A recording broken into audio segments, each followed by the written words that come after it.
In this session we're going to be texturing our 3D model house.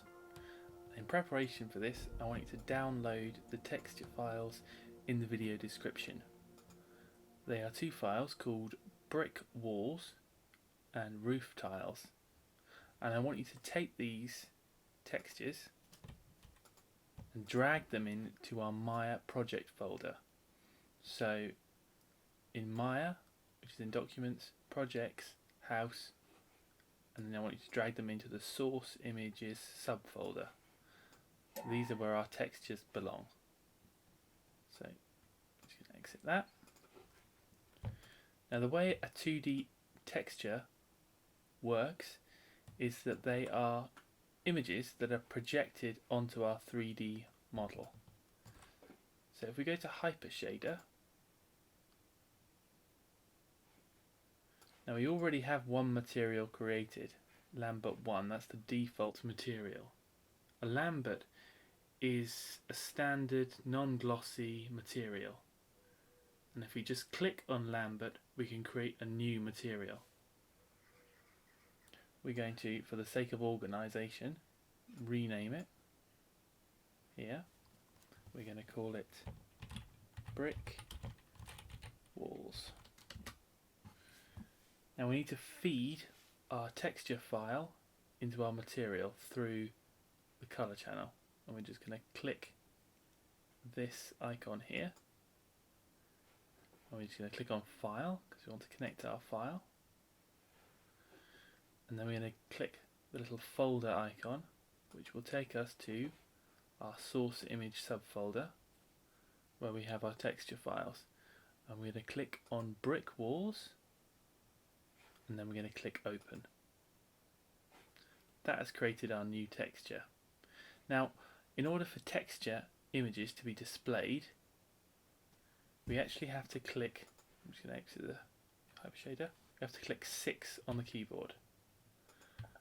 And now we're in shaded display with texture maps on. That means we'll be able to see texture, which is important. I'll go it to Hypershader.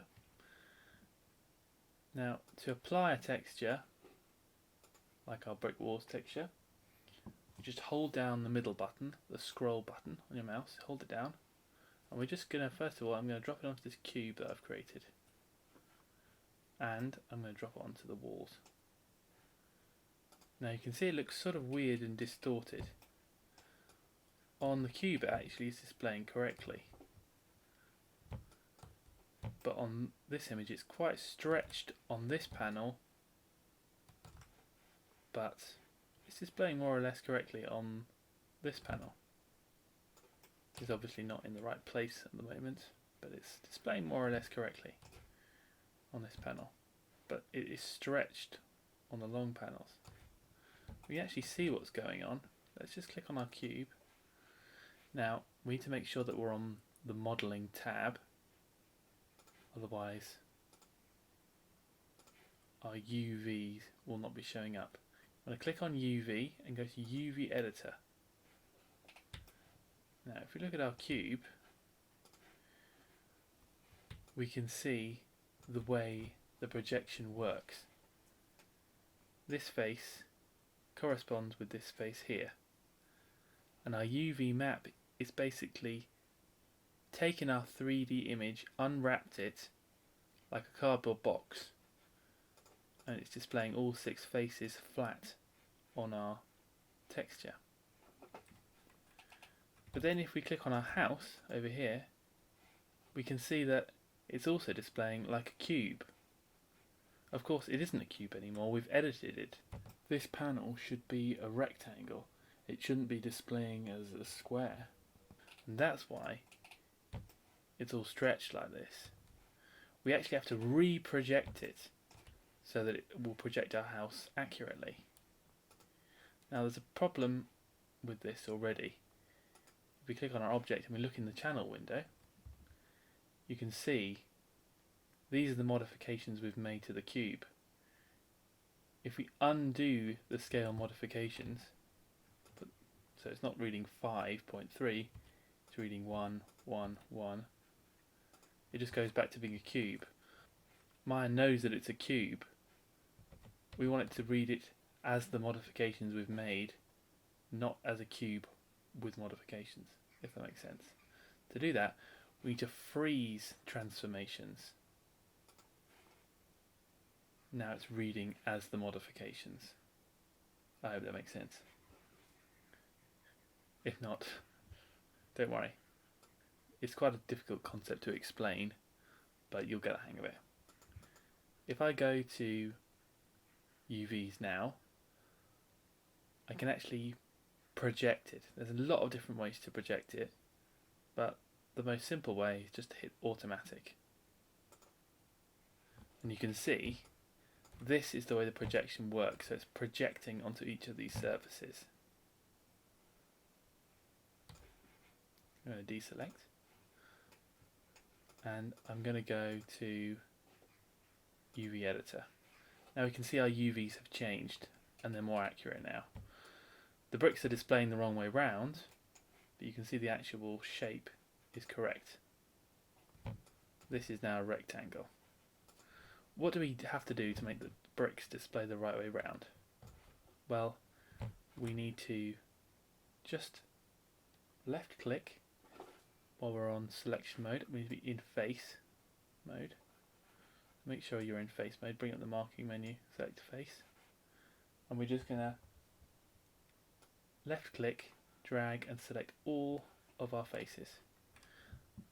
Then we're going to go to rotate. We're just going to rotate our UVs. And we're going to translate. Now you can see that it's beginning to line up.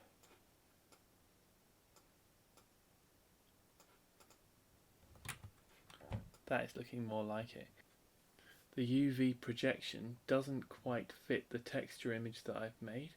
You can see the UVs are overlapping slightly. Now you can see that here. As it goes over the edge, it actually goes back onto another bit, probably this bit here. And you can see that line there, which is that line there. So we're just going to select our UVs. We'll just pull it back. That's fine. This panel here completely overlaps the texture, but since it's the bottom panel, it doesn't really matter. Now we need to do the chimney. We're going to use the same technique. We can go to object mode. We're going to go to modify, freeze transformations. We're going to go to automatic projection, deselect, UV editor, and now we've got an accurate projection of the chimney. We're going to now we could go and apply the texture through the hypershade, but there's another way of doing it. You can also just go to assign existing materials, brick walls. Now as you can see, the bricks are much too small. So we're going to go into our UV editor once again. And the way to fix this is actually we're just going to select our UVs. We need to be in face mode. Select our UVs and we're just going to shrink them down.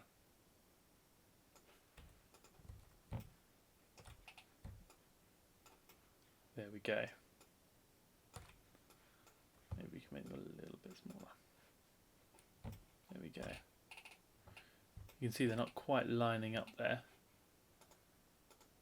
So we're just going to try and align it a bit better.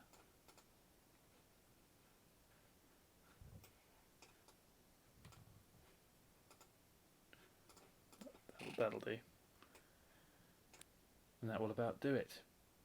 I think we'll leave it there for now. There's a lot you can get into with texturing. I want you to have a go, see if you can get the hang of it, and we'll go into texturing a bit more in the next session.